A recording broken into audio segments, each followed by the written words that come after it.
হ্যাঁ ready guys এই হলো আমার মরিচ ক্ষেতটা সেই সুন্দর হয়েছে অনেক মাশাআল্লাহ।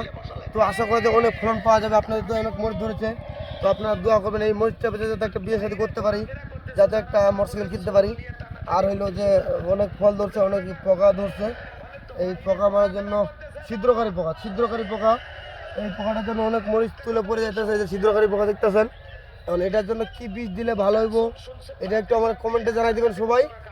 আর এই সাইডে একটু দেখান তো, এই সাইডে একটু এই সাইডে একটু দেখান। এই যে চতুর্দিক দিয়ে দেখান, হিতে দেখা কিন্তু রে আমার মুখখান আমার তো সেরকম হয় ফাটাফাটি। দেখ ওই রব্বান দেখ কি সুন্দর মজা, দেখ ভাই ভালো করে দেখতেছেন দর্শক। গাইস হ্যালো গাইস, দেখা করে কথা ভালো মধ্যে হ্যাঁ বাস সেভ করে দে সুন্দর।